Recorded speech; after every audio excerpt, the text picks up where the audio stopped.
This is the Leading in the Mosaic World podcast. My guest today is Neil Russell. Neil is the chair of PJ Care, aka the best family-run specialist neurocare provider in the world. Prior to working with PJ Care, Neil was a diplomat for the British Foreign and Commonwealth Office. His roles with PJ Care have included doing everything for 7 years before moving into HR, operations and development, role as COO, and he's now the chair, a role he has occupied for the past 7 years.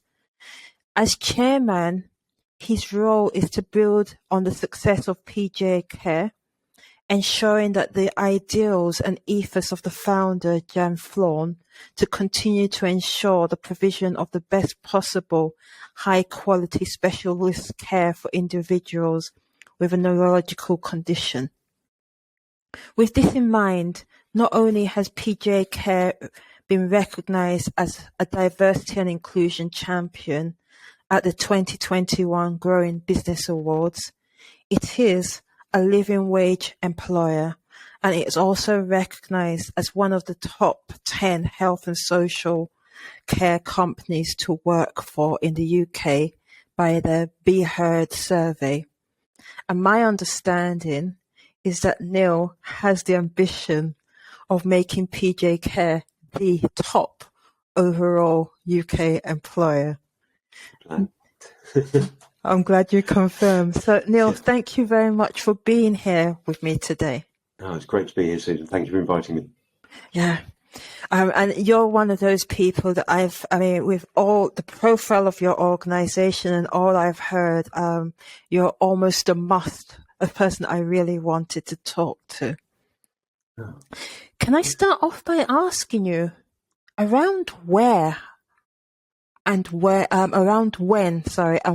you born? Okay, I was born in 1969. Quite happy to own up to that.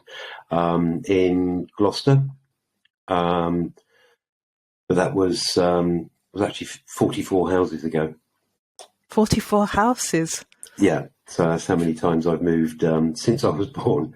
So we moved to Oxfordshire. Then when I was 4, we moved out to the Middle East. So I did my early years of schooling in the Middle East and Hong Kong before we came home, and finally settled in Sussex, which is where I did the majority of my secondary education. So that was kind of a very mobile upbringing, with living lots of different places. We were backwards and forwards. So my family, my dad moved around and changed jobs quite often. So we experienced lots of different places, from the very north of England, living in Lancaster, like I say, to Bahrain, Sharjah, Hong Kong, and so it's and that transitory existence it's probably had quite an effect on my view on life. Yeah. Now, yeah. And I'm curious about that. I mean, generally, I'd be curious about those transitions and making all those transitions. But one of the things I do outside of, should I say, my core business is I do some work with young people who have been in care. I mean, and the British care system for young people who haven't grown up with their parents for whatever reason. So they've been the wards of the state. And for a number of them, they have had to move from one home, one family to another. So possibly even more transient than yours. But what was that like for you, moving from one place to the other? It was challenging. I was always the new kid in school, up until which meant I was probably bullied quite often. But I was never in school long enough to really suffer from the bullying. if you know what I mean. So, Yeah. but as the new kid gets picked on, it's just the way it is, and you kind of. But I was always able to make friends very quickly. The education I had was excellent. So education, the British schools in the Middle East and the Far East, the teachers are fantastic, and they're smaller classes. It's almost like private education in the UK. So I got a very good education. When I came back to the UK, I was always ahead of the other kids in my class. Another reason I got bullied, probably, but so I was able to and I learned very quickly how to adapt, how to settle in. My sister suffered more. And if you look at the two of us, how it affected us. Now, my sister has spina bifida, very mild form. She's able to walk, but she's still off school quite often with various illnesses. So and the kind of the continuous sort of moving and changing school, and having to make new friends, she struggled, and I think it affected her a lot more than it affected me. I learned to adapt, and it kind of it gave me a very large comfort zone in terms of meeting people, talking to people. It's and then I think when I sort of finally settled, sort of 12, 13 years old, I was in a strong place and able to kind of just grow from that, which I think was so for me I found it beneficial. Like for my sister, it was very much less so. Yeah, and I'm sorry to hear that, because I guess in some ways it's probably positive from the perspective of your family being able to travel and work in these different places, but it's unfortunate that it had a negative impact on you, and more so your sister. Well, I don't. From my perspective, I think I don't see anything as having a negative impact. It's all about learning, and you learn to deal with things, and you learn different ways to deal with things. So, the experiences I had, living in the Middle East, when we were in Bahrain, so ages sort of 4 to 7.5, 8. We lived in a village called Awali, which was all fenced in, very safe Western community. It was where most of the Western expats lived. So, we'd get up in the morning, we'd just go off for the day. Nobody's parents knew where anybody was. Almost 1950s style England. You went back home when it was dark. Had dinner or lunch at somebody's house. Nobody really worried about it. Everybody knew everybody else. If I pitched up at somebody's door with a problem, they would sort it out and they would get me back to my parents. It didn't matter where I was within the village. And then coming back to the UK, obviously it's very different. So we came back from Bahrain, and we were in Wantage and on a new estate. And I had to learn, again, a different way of doing things, because you couldn't just go off and dig holes in the sand and do the things sort of 8-year-old boys want to do. So it was a different kind of and because I'd learned how to adapt so quickly and live in different ways, that's really paid fruition. For my career. Since I left school and everything, there's lots of different things, lots of being able to adapt. And now, I'm faced with a challenge. I can, 9 times out of 10, I'm going to find an answer very quickly and be able to adapt and change. And there are problems with that, and you have to learn to temper that. So change isn't frightening for me, and it's easy for me to forget that change is frightening for a lot of people. So at work, when we're implementing something new, I have to constantly tell myself, actually, nobody else is going to like this. and being aware of that. To me, yes, change is great. It's which has its benefits, has its drawbacks as well. Yeah. But it's I don't see any of it as being negative. No, I can understand it, and I think that's a great attitude to have. And when you talk about change, Yeah. and the fact that you easily adapt to change, but it's not that easy for everyone else. Not everyone likes it. I'm almost going to jump and then ask immediately how you then support or enable other people to accept change. I think one of the easiest ways of doing it is to make them want the change themselves. So it's about explanation, and getting people to understand. If you get people's buy-in, so and there's we see this in real life. So one of the highway codes changed how car drivers have to overtake cyclists, for example, and it's just been thrown out there.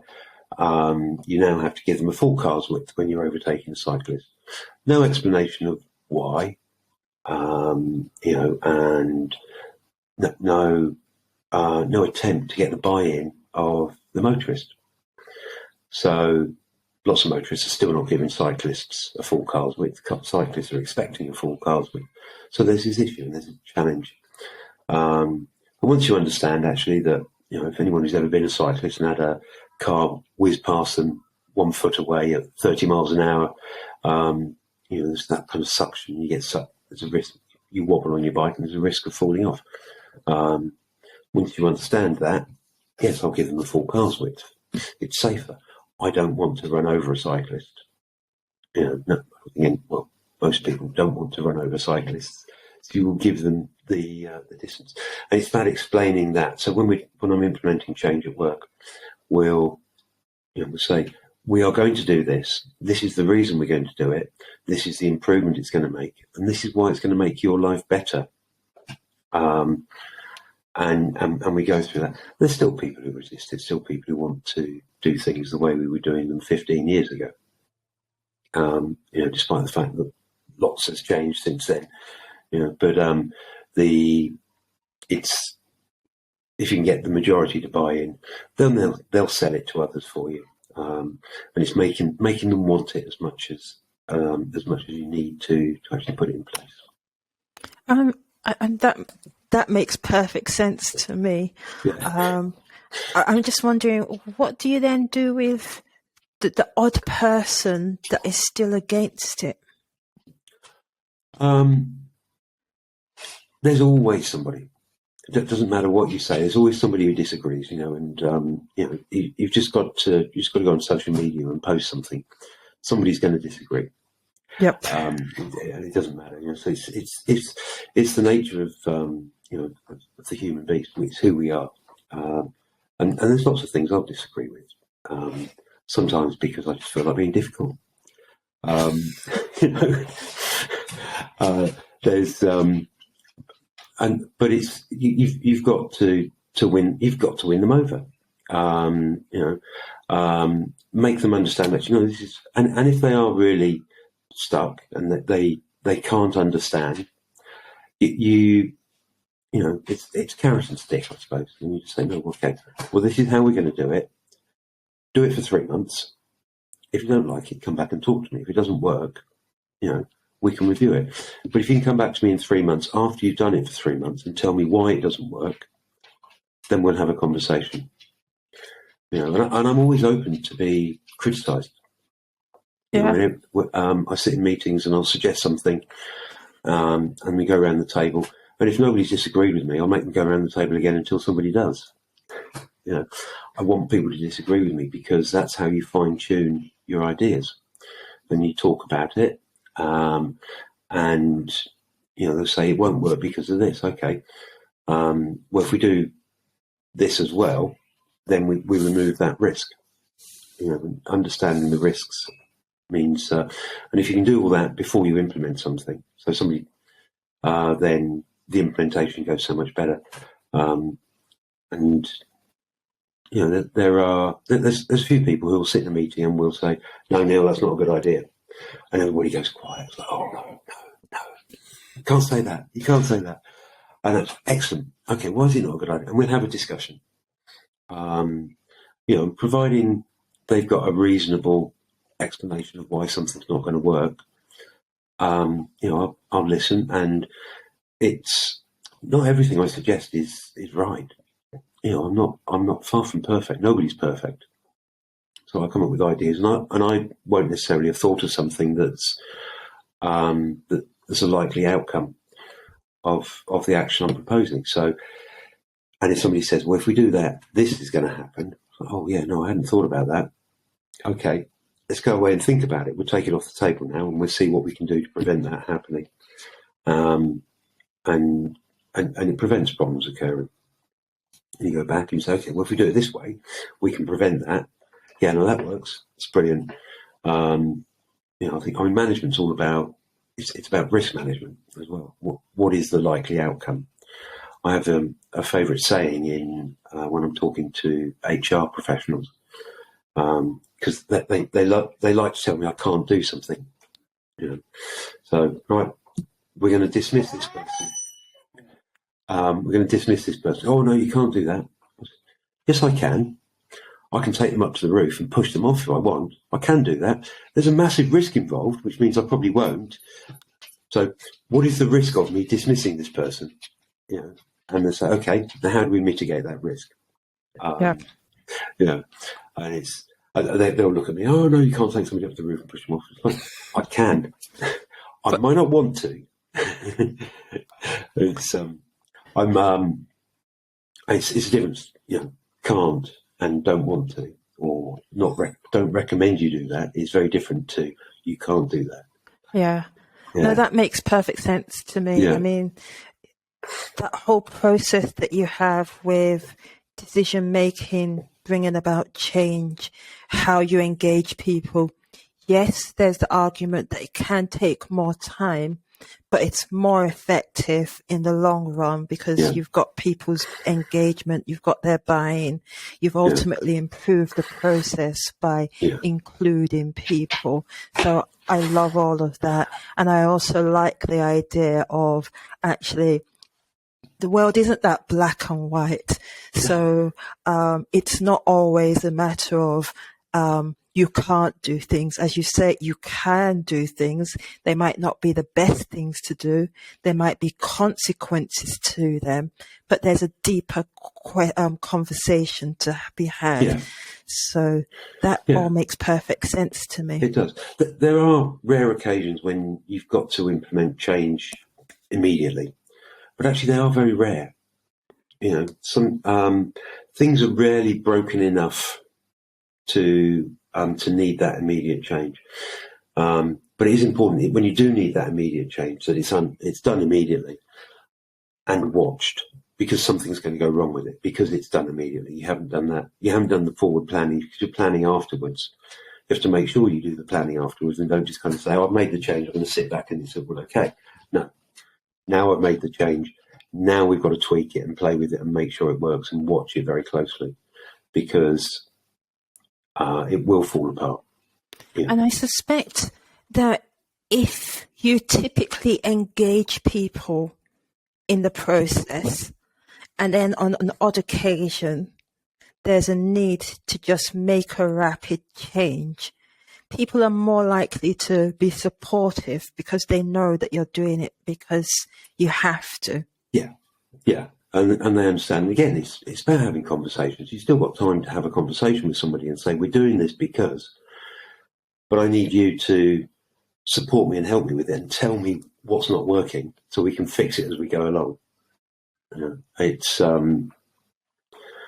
you never want to do that. You don't want to put a temporary patch on something, but sometimes you've got no choice.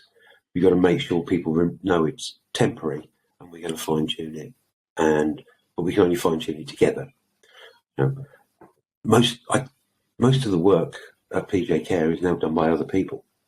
You and while I've done what they do and I know what they're doing, I'm not doing it anymore. So I need their feedback to know how well it's working. Yeah. It's Because you have an interesting career path from my perspective, because you became a diplomat quite earlier on in your career, and then you moved into PJ Care, which seems, at least on the face of it, I mean, they seem to be completely different industries. they are. How did you come? So you were going I to was say? going to say it's actually my third. I mean, I was chef and a restaurant manager before I joined the Foreign Office. So, Okay. So yeah. I'm curious, how did you make those? I mean, why did you become a chef, become a diplomat, and then move to PJ Care? Well, I became a chef. I had a part-time job as a chef while I was at sixth form. I dropped out of sixth form after the first year. I had an argument with Jane Austen. My tutor had told me that I needed to finish reading Emma if I was going to continue, because that's what the exam was going to be on. And I thought it was a load of tripe and refused to read it. So I decided not to go back. I was quite happy with Chaucer and the Canterbury Tales and Dickens and everything else, but just Jane Austen just can't deal with. It's kind of, as far as I'm concerned, it's Mills and Boon. It was just written 200 years ago, so everybody thinks it's fantastic. My view, lots of people disagree with that, but It's your perspective. yeah. So I went out and got a full-time job. The restaurant I was working in had a full-time vacancy, so I took that on. Shortly after I was 18, I was moved. It's part of a chain of restaurants. I was moved to another one as an assistant manager, and then sort of just did a couple of years doing that. My catering is a horrific career. The hours are awful. As a manager, I was getting paid for a 40-hour week. I was lucky if I only worked 80. I loved it, absolutely loved the work, but my dad didn't like the hours I was working. He saw me sort of completely washed out. So he kept sending me clippings of other jobs out of the newspaper. One of them was for the Foreign and Commonwealth Office. So I applied, went through all the interview process, which took a long time,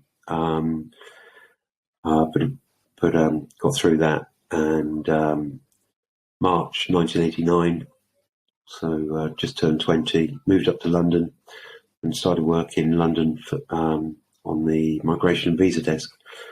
And the way the Foreign Office works is you do a series of tours. So when you first start, you do kind of a year, 18 months in a couple of jobs in London, and then you go overseas on a posting, and you'll do a job overseas for 3 years, and then do another 3 years overseas, and then come home, do 3 years posting, and then go back overseas again. And you do kind of 2/3 of your time overseas, a third in London. And it's great. I loved it. I absolutely loved what I was doing. Had 3 great postings. Went back to the Middle East, my first one. There I was responsible for communications, so I was doing all the communications between the embassy in London and around the Gulf states. This is just after the Gulf War. So it was really important. I got promoted out of there, so I actually left that one early.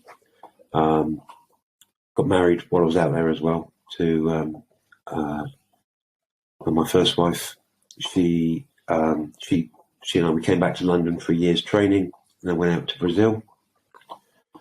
Had 3.5 years in Brazil. Catherine, my first child, was born there. Was supposed to come back to work in London after that, but then got a third posting in the trot. Went to Poland, where I was basically the embassy press officer, did all the press liaison work, was on TV or radio once or twice a week, all in Polish. Well, not all in, most of it in Polish, which is a challenge because my Polish is awful. Well, well, at least you made an attempt at the Yeah. language, which is something to be spoken for. They so I spoke Polish like a 6-year-old. They said, and I said, well, it's that's not bad. That's not bad. I've got 6 years worth of learning into 3 months. So Yeah. but I got by. My wife didn't really enjoy it. And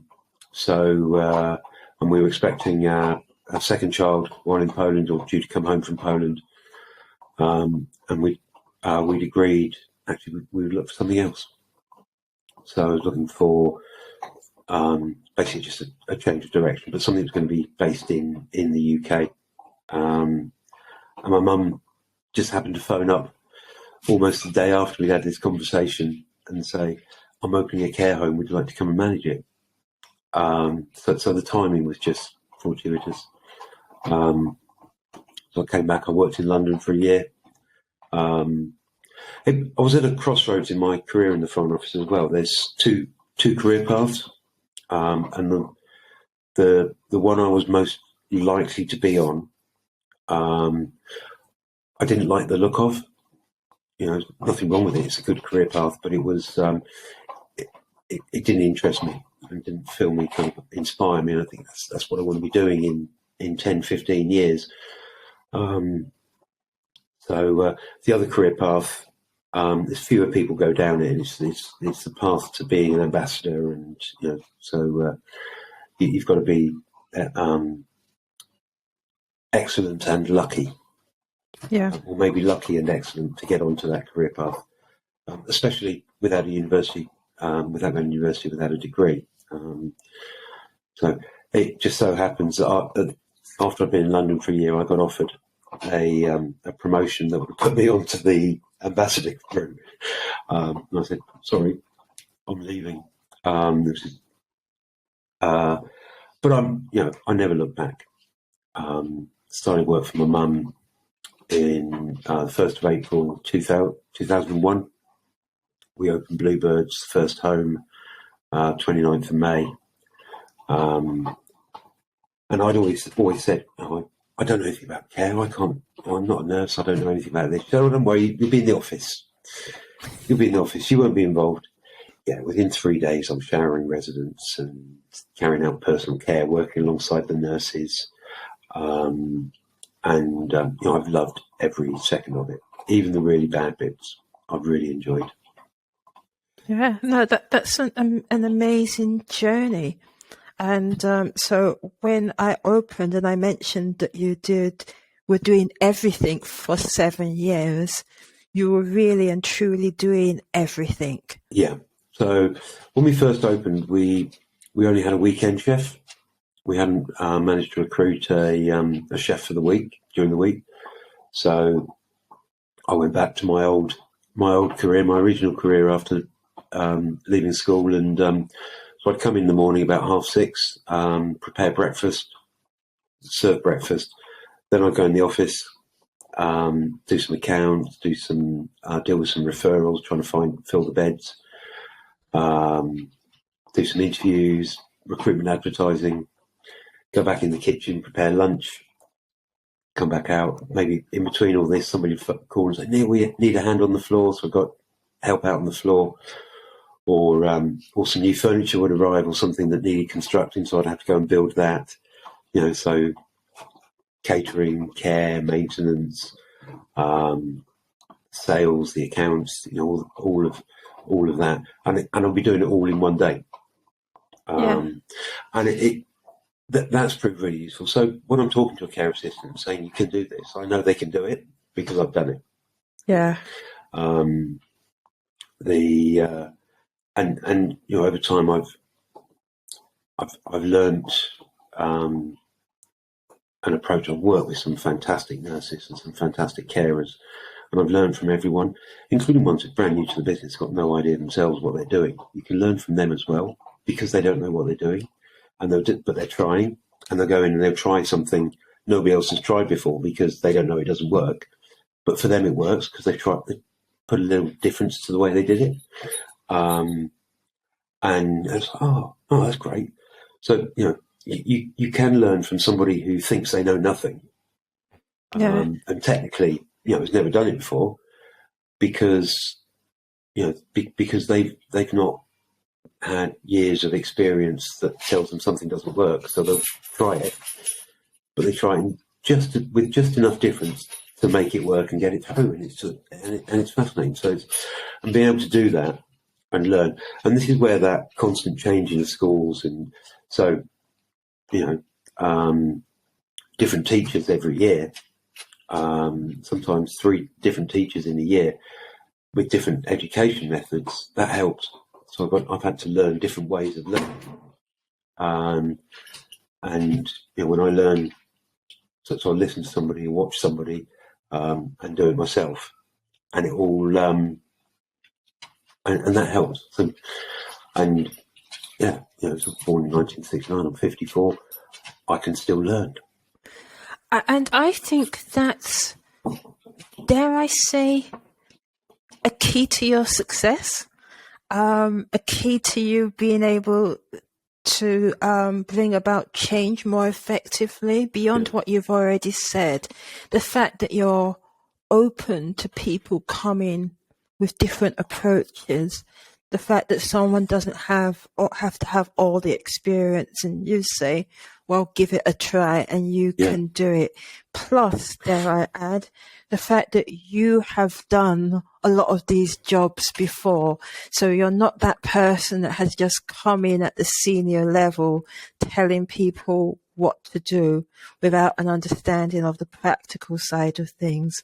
Well, I'm trying to instill that in kind of the next generation as well. So, I've got James, Catherine, and so my 2 older children, and my niece Naomi, all work in the business. And Catherine probably doesn't want a long-term career in PJ Care, which is fine. As long as she finds something she's happy doing, that's the most important thing.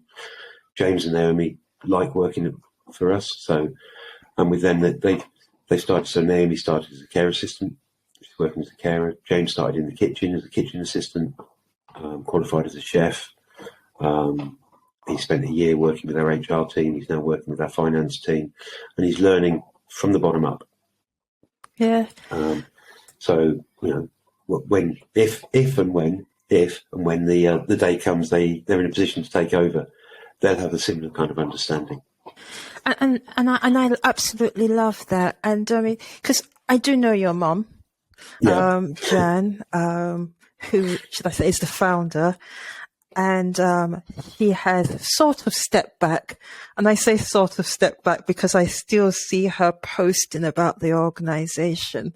But I mean, when you say family business, I think it is truly a family business because your mum started it with your involvement and you, should I say, growing with it over the years, the succession that now you have, as you said, the next generation involved, which is something we don't necessarily see that much of these days. But one thing I'm curious about is the succession planning, because there are a lot of people that will have developed successful businesses like your mum.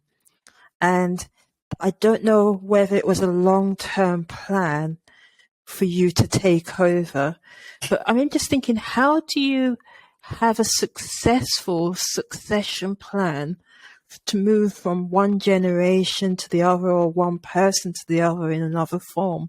It's difficult because you're quite reliant on somebody else's skills and abilities, and if you sort of nominated an heir, if you like, it's there.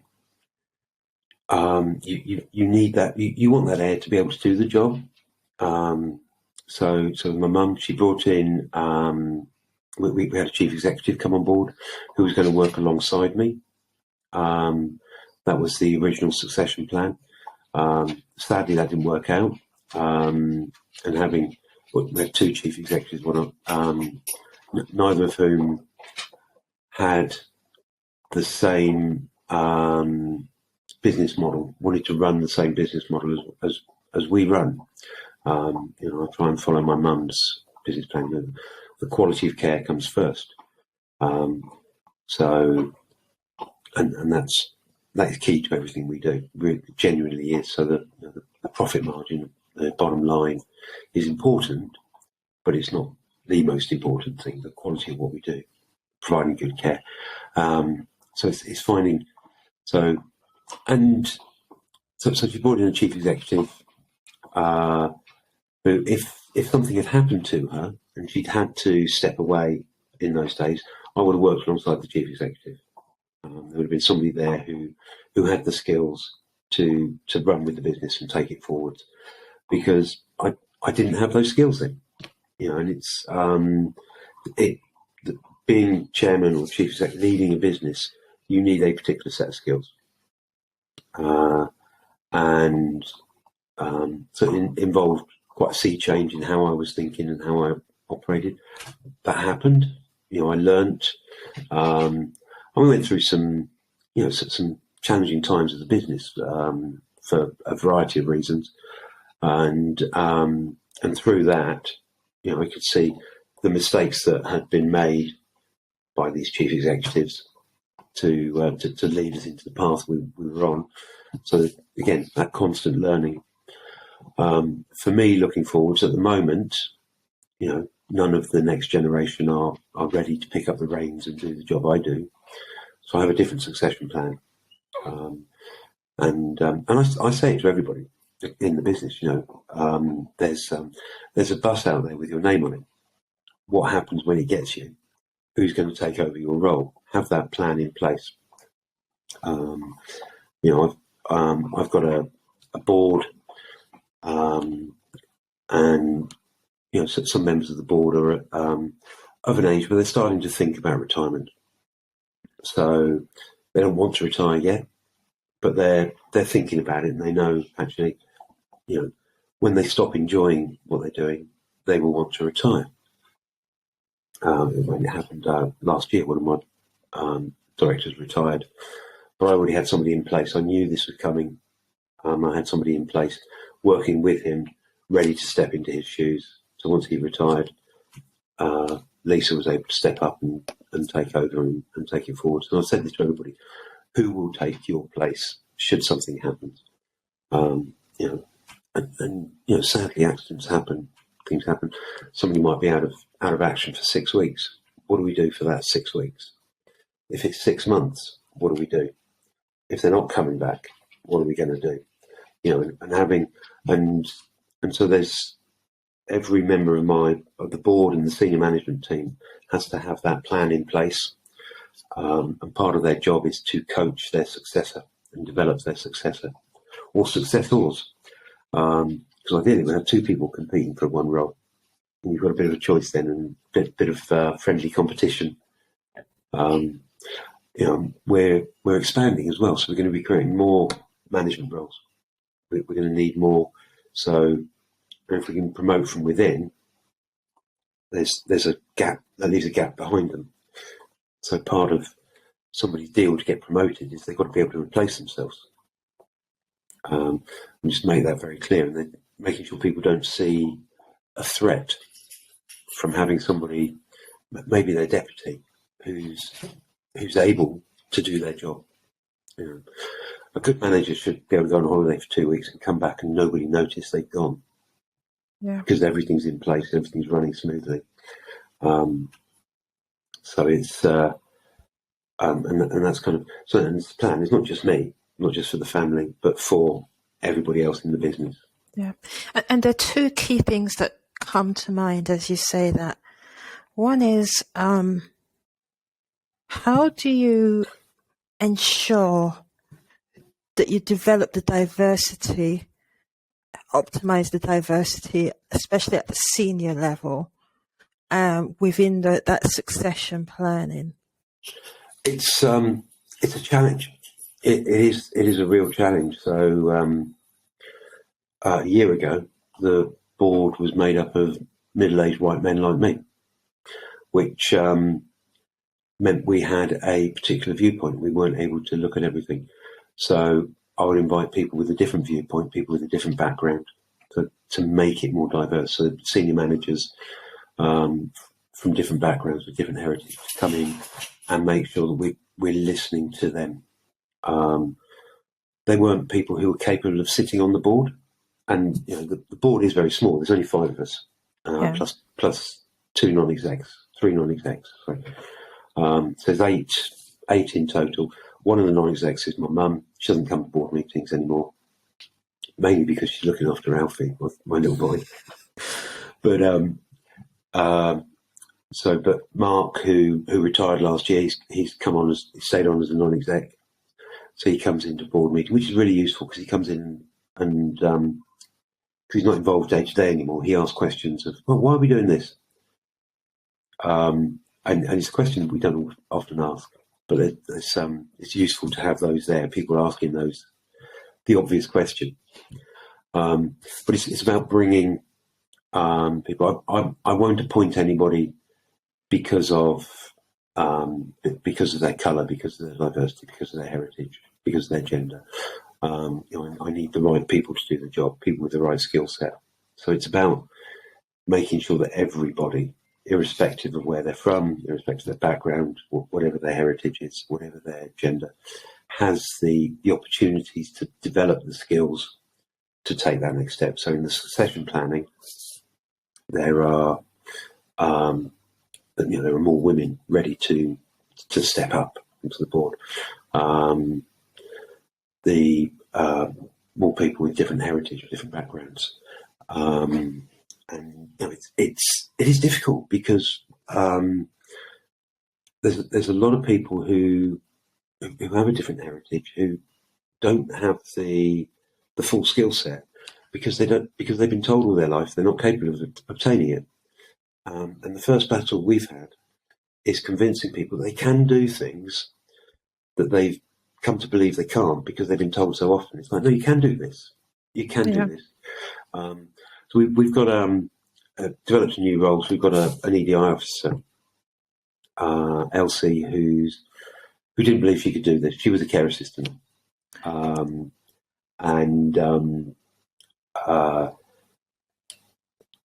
everybody thought I was a little bit bonkers appointing her. I think because she was a care assistant with a particular attitude.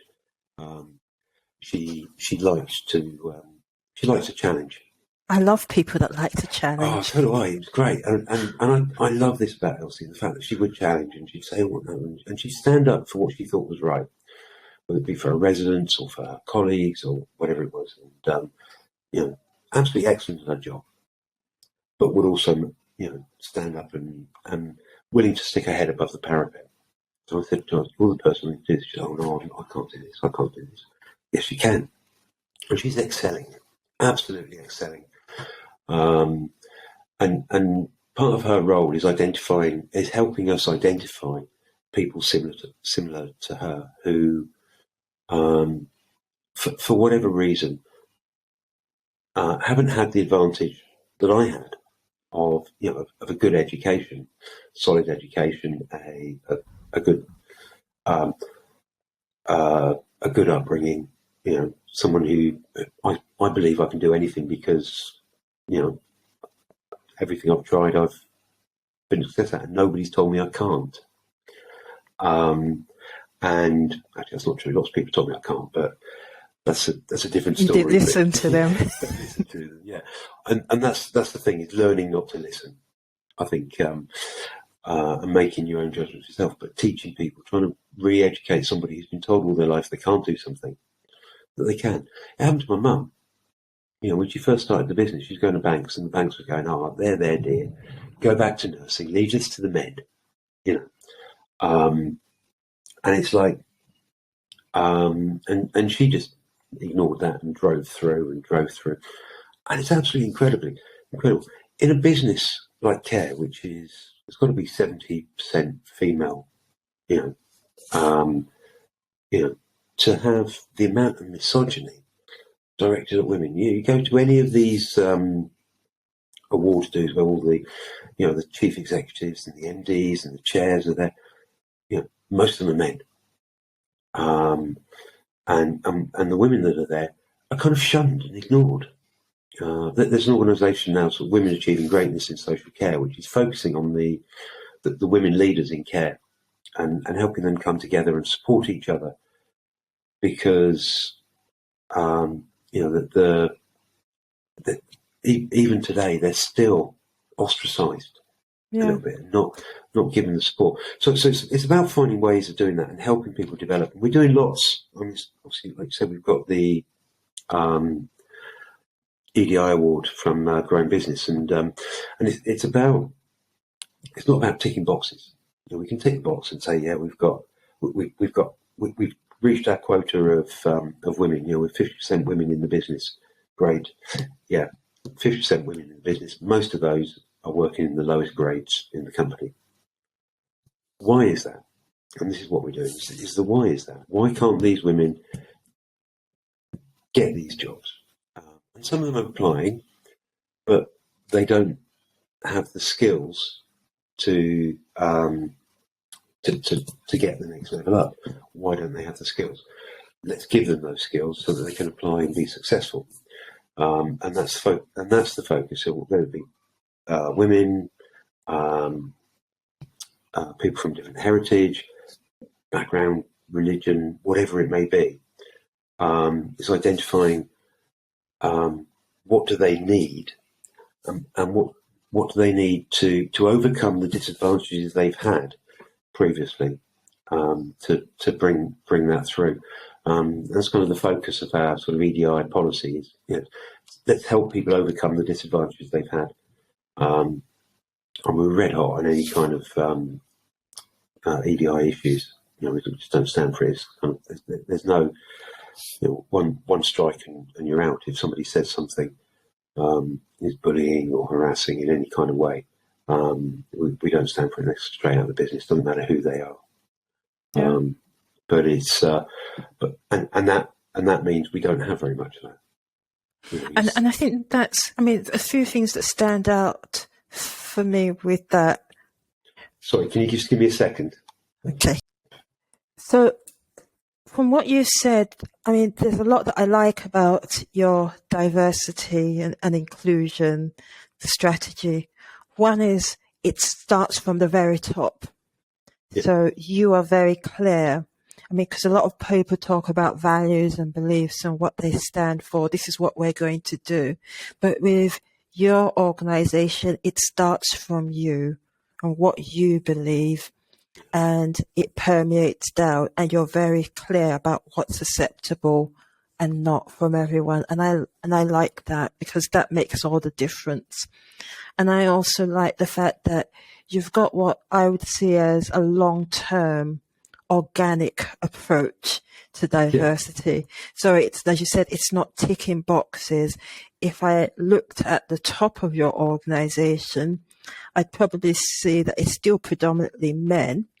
And it's interesting because if you look at a lot of the leadership in caring and social support organizations, a lot of the leadership is male dominated, while when it comes to the nurturing and the support roles, a lot of those people are females. And so people could easily look and think, well, why are you seen as diversity? Good inclusion and diversity, but it's a long-term plan. It's organic and it's gradually developing so that in years to come, the work that you've been doing, people will clearly see the outcomes, and I like that. It's again, I could change things. I could appoint people because of their diversity, whatever it be. So I've got, somebody from each box, if you like, on the board. But if they can't do the job, they're going to fail. And that's actually crueler, I think, than not appointing somebody. So it's much more important to look at it long term. And so the next tier, the succession planning, it's about finding the right people and making sure that the right people are the right people. And the skill sets we need are very different across the different aspects we've got. So I've got a board, like I say, that operative board of 5, so there's 5 of us, and they're all very different people, approach things very differently. So that's important, because that makes a team. If we're all if everybody was like me, we wouldn't achieve anything. We just end up running around in circles and arguing with each other all the time. So but finding the right. So you need diversity. You need those differences in education, differences in learning, those different viewpoints that come from being diverse. Because going back to when we were talking about change management, I will suggest something. I want somebody to tell me why it's not going to work. If everybody's thinking the same as me, nobody's going to be able to figure out what I've missed. So that diversity, looking at it from lots of different angles, which means when we do something, we've got a much better chance of being right first time, and then driving it forwards and getting it into the right place, because we're coming from the different mindsets, the different angles that a diverse management team, a diverse board will bring. But they've also got to be able to do sort of their jobs. So actually get them to do their jobs, give them the skills to do that. Then you can appoint according to the kind of the diverse thought processes. I need somebody who's going to think about it in fashion A, because I've already got B, C, and D. I need an A thinker, not a B, C, or D thinker. And it's finding that thinker has to be the primacy, and then you pick that A thinker out of all the people who are capable of doing the job. So if you start at the bottom, make more people capable of doing the job. It's fascinating though, looking at it, the challenge we face. So we do things like we have to do the gender pay gap. It's a legal requirement. We're also doing an ethnicity pay gap, and I was really disappointed with the results. So people of with an African heritage are in a there's a lower percentage. If you look at the percentage of people employed across the company, people with an African heritage, there's a lower percentage in the higher paid banding. And even if you just take one role like nurses, so just looking at nurses, there's 5 pay bandings in nurses, and the vast majority of our staff with an African heritage are in the bottom 3, which is disappointing. So, why is this? And as you look at it, so the top 2 bands are for full-time staff only, because of the requirements of the role, and the vast majority of our staff with an African heritage are part-timers. So it's actually nothing to do with where they're from. It's actually the fact that they want to work part-time. So now we're looking at, why are you working part-time? So we can affect that. Is it because of the way the hours are structured and everything? So that's kind of the next step. Why are part-time staff choosing part-time hours? Because there are some nurses in those bottom 3 who are part-time and therefore can't take these next 2 grades. It would be fantastic at it. Sorry, bear with me just a second. Back in a second. Okay. Yeah. So it's about understanding why our part-time staff have chosen to work part-time, and then we can deal with that. And also looking at, okay, we put this rule in place, you can't do this job part-time. The 5th level is the management level, so it would be really, really difficult. But the 4th level, the top, the one below, could that be done by somebody who's part-time? Or could we have 2 part-timers doing the job of one of those? So sort of reanalyzing kind of our thought processes behind that, so we can make that difference. And it's not they've got the skills, but they've chosen a work-life balance that doesn't allow them to take that progression. So it's kind of, okay, it's getting to understand that. and we're doing that work now, and some of it's come back. They're kind of on their route to retirement. They don't want to work full time. No. They don't have to work full time. They don't want to. They'll work, 22 hours a week, and they're quite happy with that. And they spend the rest of the time because they're getting ready to retire. Okay, can't argue with that. We can deal with that. That's a real shame because it means soon. And actually, one of them it's just come through this morning. Announced she is retiring in September. And she's a great nurse. And we're going to lose that. So now actually we've got to look at the succession planning. So that's something else. But also make sure that succession planning covers all of the diversity. So we're getting the right people with the right thought processes and that kind of diverse approach into what we do. The whole and it's but you need to understand why people are making these decisions. Why people aren't taking the opportunities for promotion. I think because again you can't force it on somebody. And I've got another nurse who she's kind of she's actually at the top rank. She's originally from South Africa. Brilliant nurse, absolutely brilliant, really, really good. And I would love her to be a manager and take the next step up. Someone absolutely point blank refuses. Spoken to her about it 3 times over the last 8 years. No, not changing my mind. Don't want to do this. Don't want that responsibility. I'm quite happy doing what I'm doing. And you've got to respect that as well. Yeah. So, and if I kind of force it on her, she wouldn't be happy. And I think that's fair, and not all the time, but it's still the case that for a lot of women, they're still more likely to have the caring responsibilities outside of work.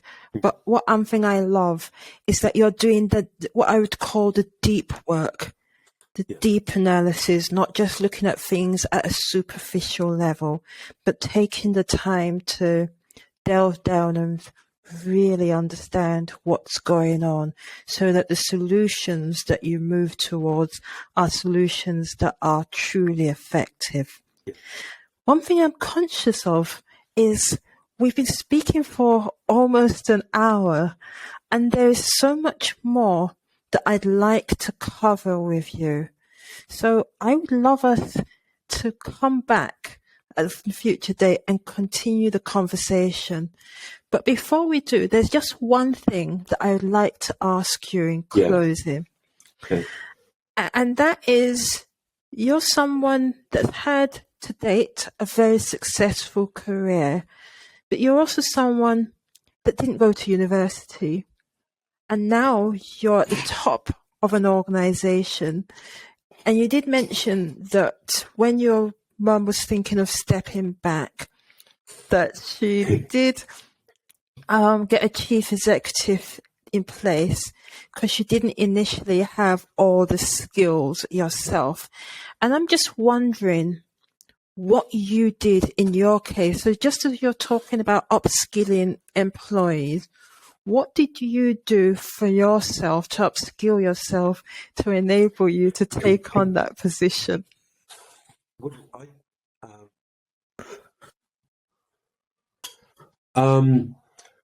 I listened. I spoke to many other people doing similar roles. I spent time, and it's wider learning. I have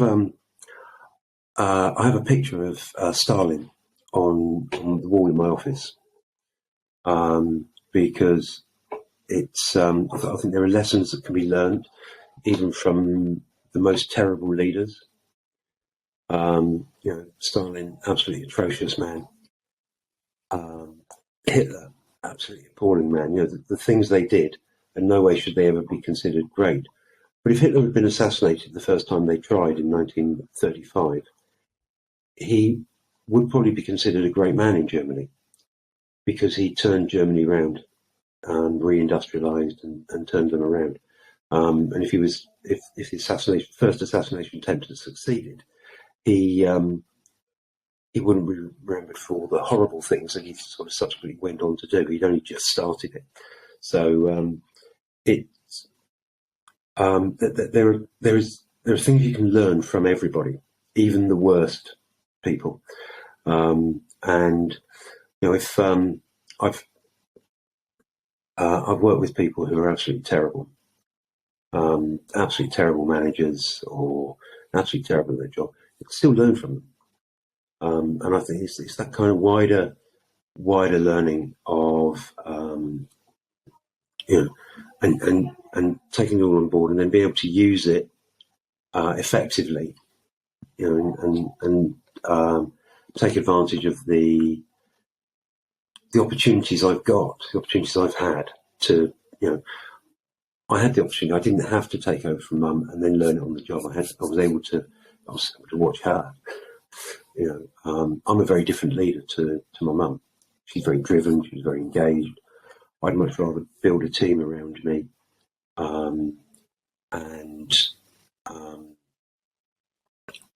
she was heavily involved in every aspect of the business, and it became very hard for her. She got older, and we got bigger, and she still wanted to be actively involved in everything that's going on. It's very difficult. I can't do that and have a good work-life balance. This balance I need between what I've got in my arms now and running a business successfully. Very difficult to achieve, but it's so I've I learned to take my approach, and that's by getting the right people in. So and it's quite interesting. So 4 years ago, when I first took over as chairman, was it 7 years? You said I've been doing 7 years now. Wow, Time flies. It does fly, yeah.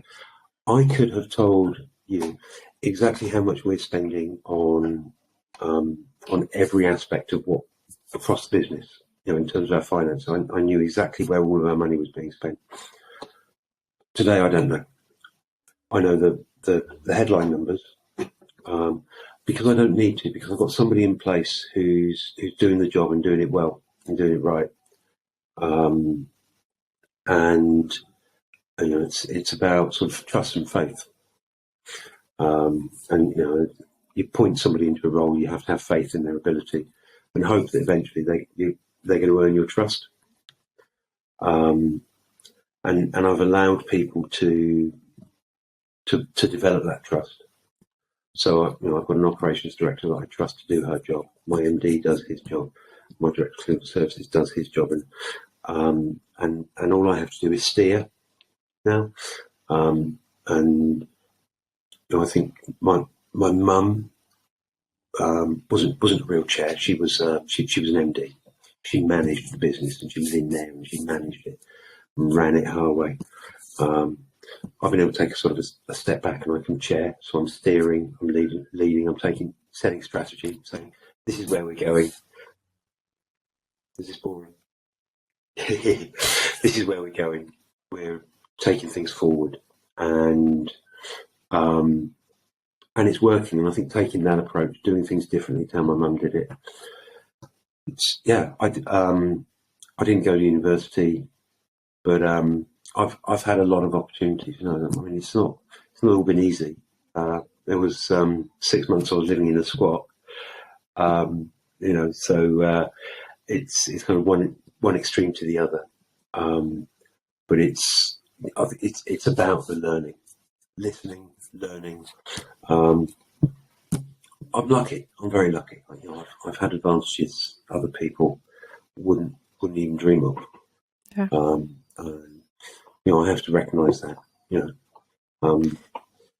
It's there's no doubt. I'm only in this position because of who my mum was.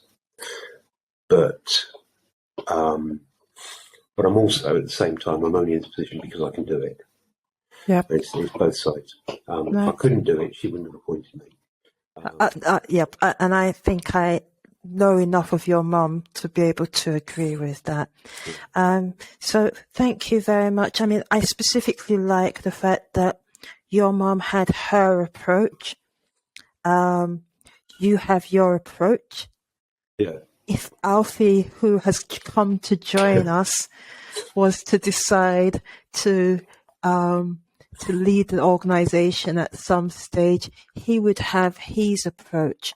But the great thing is you all carry the ethos and values forward with you. So thank you very much for joining me for this conversation, and I look forward to continuing the conversation with you, Neil. That'd be great. I look forward to it. It's look forward to it. So thank you very much.